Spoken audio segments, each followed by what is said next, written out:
Okay, welcome to whatever this class is named. This is, well, I've heard it called the required and mandatory, but this is the 3 hours every agent needs to take starting 2020. It came out in 2019. Division of Real Estate said every agent should know this. Apparently not every agent does know this. Let's make it required. Yeah, and it seems to me that it's kind of an overview of, and a review of so many other classes. And I guess the other classes, be they elective or core, a person may or may not choose to take that particular course, and maybe you needed it, but you didn't choose it. Yeah. So this one's mandatory and required. Yeah, and it's a good overview of stuff. Uh-huh. Yeah. Okay, so if you get your education from the most truly awesome website in the world, HomeMedic CE, Yeah. then you already know this stuff, and this is easy breezy. Yeah.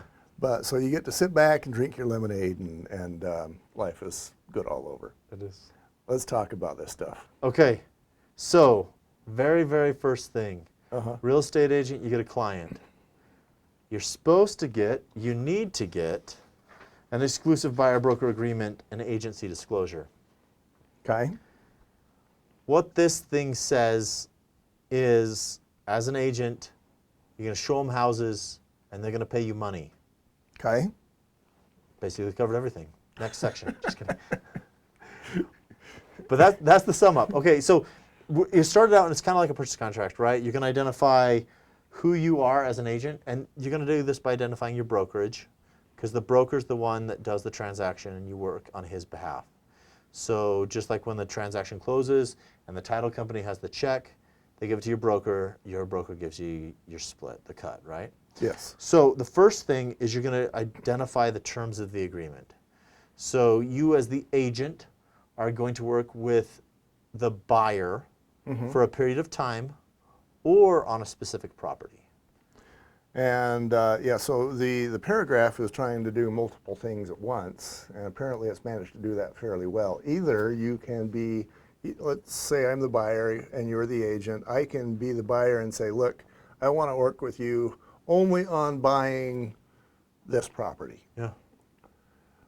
Or it can be, I want to work with you for the next 3 months or 6 months or 20 years. Exactly. And anything that I find. You could do that as long as you don't break the century. I guess you could strike through the 20, but By the year 2100, I'm pretty sure that you and I aren't going to be around. at least we need a new buyer-broker agreement. Right? That's right. Yeah, if we are around, we'll need another one of those. Okay. So that would be for a period of time, and under that scenario, it is my understanding, you can confirm this, but that let's say that I get tired of going around with you because I despise your hairstyle. So I go looking in the next neighborhood over. I find something, and I buy it, and I'm still under contract with you. You get paid. Yeah. The agent, if this happens, the agent needs to know. Uh-huh. You go to your broker. The broker does the fighting and says, hey, we've got this. You're in contract law. You've got a signed, legal, executed contract. So it is fantastic to start out with this.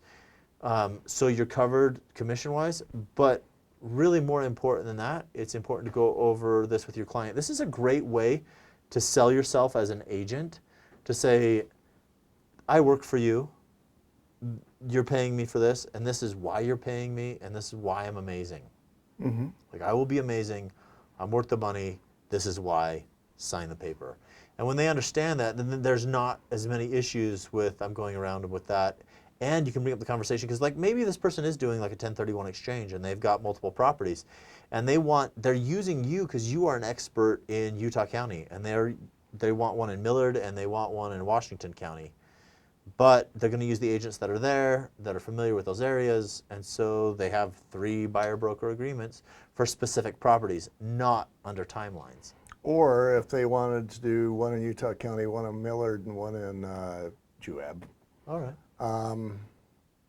then they could actually name those counties in this document. Yeah. Yeah. Yeah, you could do it time frame or property. Okay. And so is it the same field where you say, 123 Main Street or Juab County? They're close. So if you're going to work all the properties in a county, what you'd do is you'd fill out your timeline, and then you'd go the property in whatever county. And you can get creative, and there's actually an addendum to this. Uh-huh. If you want to get really specific, you can spell it out. Because just like the purchase contract where like it says no assignments right in the contract, but people still do assignments. What's an assignment? So I'm a flipper, and I'm a really quick flipper. I actually don't even want to own the property. So I'll get something under contract that's a great deal, like not the highest and best use. So if you had 2 acres downtown Lehigh, and you got this little crappy house on it, I'll buy it for the price of the crappy house with a bunch of weeds in the field, right? And then I'm immediately going to subdivide that, sell it to multiple parties, and assign the contract without even buying the house myself. I'm going to assign the contract to different buyers, and then I'm just going to sell it at a higher price and take that margin, Okay. right? There's specific verbiage if you're going to do that, and talk to someone, and a whole nother class on that. So, but yeah, that's how you do it. So or if you wanted to put response times different. So that's what addendum are for. Like the contract says this, we need to tweak it just a little bit. We're putting this in, right? All right. So that's what an assignment is. So Yeah. I took you off that track. Yeah, that's a whole other thing. That's a big something probably should have said. And Inclusions. I guess if somebody wants to know more about assignments, they can talk to their broker, or Jason knows everything about it. Really. So the next is brokerage fee. Okay, so this isn't the commission agreement, but this is going to say, hey, I'm going to help you find a house, and my brokerage charges this much. So I've seen $495, $195, that the brokerage charges, this isn't your commission, this goes to your brokerage, and you're disclosing it here. So it's great to let your client know that this is the charge, this is why the charge, this is why it's worth it.